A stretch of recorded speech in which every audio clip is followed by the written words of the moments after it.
ৰামপুৰ নামৰ এখন গাঁৱৰ অলপ অকলশৰীয়া ঠাইৰ পৰা এজনী চুৰেলে নিজৰ খৰাহীটোৰ ওপৰত অলপমান মাছ লৈ গাঁৱলৈ বিক্ৰী কৰিব আহিলে।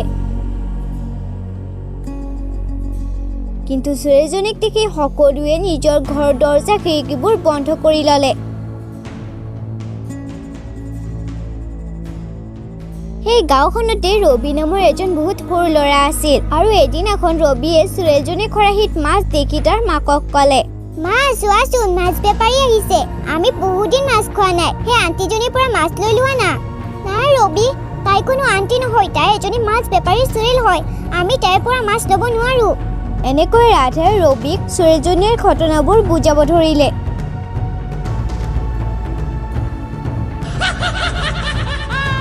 তেতিয়াই গাঁওবাসীয়ে চুৰেজনীৰ ভয়ানক হাঁহি শুনিব পালে। সেই ভয়ানক হাঁহিৰ মাত শুনি ৰবি বহুত বেছি ভয় খাই গ'ল আৰু ঘৰলৈ গৈ কাপোৰ উৰি শুই থাকিল। আৰু তেতিয়াই গাঁওবাসীয়ে চুৰেজনীৰ ভৰিৰ পায়েলৰ শব্দ শুনিব পালে। আজি মই মাছ বেপাৰী চুৰেলে আকৌ তহঁত গাঁওবাসীৰ বাবে বহুত ভাল ভাল মাছ লৈ আহিছো। মোৰ ওচৰলৈ আহি কোনোবাইতো মোৰ মাছ লৈ যা। এনেকৈ চুৰেজনীয়ে গাঁওবাসীবোৰক নিজৰ খৰাহীৰ মাছ ল'বলৈ মাতি আছিল, কিন্তু কোনেও নিজৰ ঘৰৰ পৰা বাহিৰ নোলালে। আচ্ছা, তহঁত গাঁওবাসী মোৰ মাছ নল, ময়ো চাওঁ নহয় তহঁতেনো মোৰ মাছ কেনেকৈ নলবি। তাৰ পিছত চুৰেজনীয়ে ৰবিৰ ঘৰৰ দৰজাখনত ঠুকুৰিয়াব ধৰিলে।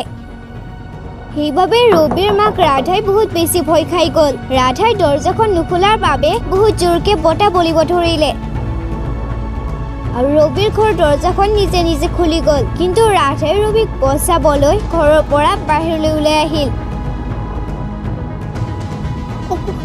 মোক তোমাৰ মাছ নালাগে। আৰে মই তহঁত গাঁওবাসীৰ বাবে ইমান দূৰৰ সাগৰৰ পৰা ইমান ভাল ভাল মাছ মাৰি আনিছো আৰু তহঁতে এতিয়া মাছ নালাগে বুলি ক'ব আহিছ। তহঁতকতো মই সোধাই নেৰৈ। কিন্তু আমাৰ ঘৰত কোনেও মাছ মাংস নাখায়। কিন্তু মই যি ঘৰ মানুহৰে দৰজা খোলো সিহঁতে মোৰ মাছ ল'বই লাগিব, নহ'লে মই সিহঁতক মাৰি পেলাম। ঠিক আছে, মই তোমাৰ মাছখিনি লৈ ল'ম, কিন্তু তুমি আমাক নামাৰিবা, আমাক এৰি দিয়া। ঠিক আছে, তেনেহ'লে কোৱাচোন মই তোমাক কোনটোনো মাছ দিওঁ? চুৰেল, তোমাৰ যোনটোৱে ভাল লাগে সেইটোৱে দি দিয়া। তাৰ পিছত চুৰেজনীয়ে নিজৰ খৰাহীৰ পৰা এটা মাছ ৰাধাক দি দিলে।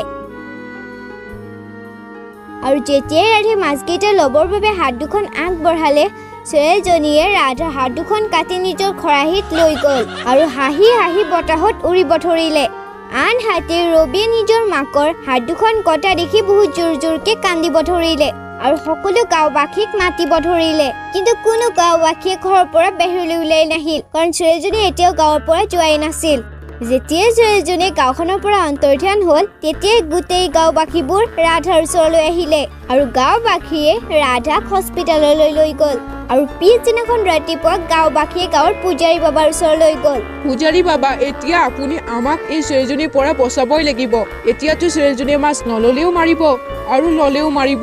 আমাক এই বিপদৰ পৰা বচাওক পূজাৰী বাবা। গাঁওবাসী, মই তোমালোকক আগতেও কৈছো যে কোনো কলা শক্তিয়ে এই মন্দিৰৰ ভিতৰত সোমালেহি শেষ হৈ যাব। আৰু এতিয়া গাঁওবাসী, এয়া তোমালোকৰ দায়িত্ব। তোমালোকে চুৰেজনীক যিকোনো প্ৰকাৰে এই মন্দিৰলৈ আনিব লাগে, তেতিয়া সেই চুৰেজনী সম্পূৰ্ণভাৱে শেষ হৈ যাব। তাৰ পিছত গোটেই গাঁওবাসীয়ে ৰাতি হোৱাৰ অপেক্ষা কৰিব ধৰিলে। ৰাতি হোৱাৰ পিছতে গাঁৱৰে মহিলা নন্দিতাই গাঁৱৰ মাজ ৰাস্তাতে থিয় হৈ আছিল। ৰাতি হোৱাৰ পিছত সদায় নিচিনাকৈ চুৰেজনীয়ে নিজৰ খৰাহীত মাছ লৈ গাঁৱলৈ বিক্ৰী কৰিব আহিলে আৰু চুৰেজনীক দেখি নন্দিতাই ক'লে, আৰে অ চুৰেল, এইফালে আহাচোন, আজি নহয় মই তোমাৰ গোটেইবোৰ মাছ লৈ ল'ম, এইফালে আহাচোন। এতিয়াই কৈ আছো। চুৰেজনীয়ে নন্দিতাৰ ওচৰলৈ যাব ধৰিলে আৰু চুৰেজনীক অহা দেখি নন্দিতাই তাৰ পৰা দৌৰিব ধৰিলে। নন্দিতাক দৌৰি থকা দেখি চুৰেজনীয়েও নন্দিতাৰ পিছে পিছে যাব ধৰিলে। এনেকৈয়ে নন্দিতাই সাহস কৰি দৌৰি দৌৰি চুৰেজনীক মন্দিৰৰ গেটলৈ লৈ আহিলে।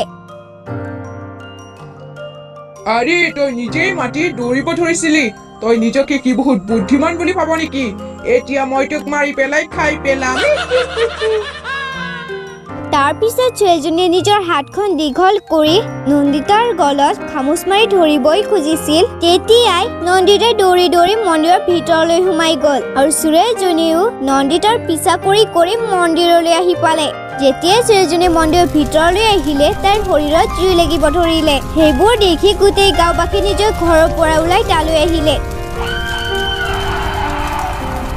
তহঁত গাঁওবাসীয়ে ভাল কাম নকৰিলি, মই প্ৰতিশোধ ল'ব আকৌ আহিম। এইবাৰ তহঁত কাকো সোধাই নেৰো। চাওঁতে চাওঁতে ছোৱালীজনী জ্বলি শেষ হৈ গ'ল আৰু অন্তৰ্ধান হৈ গ'ল। তাৰ পিছত গোটেই গাঁওবাসীয়ে মাছ বেপাৰী ছোৱালীৰ পৰা মুক্তি পালে আৰু সকলো গাঁওবাসীয়ে আকৌ এবাৰ মিলি জুলি থাকিব ল'লে। এনেকুৱা ধৰণৰ কাহিনীবোৰ চাই থাকিবৰ বাবে চেনেলটো ছাবস্ক্ৰাইব কৰি ল'ব আৰু ভিডিঅ'টোত এটা লাইক কৰি দিব। ধন্যবাদ।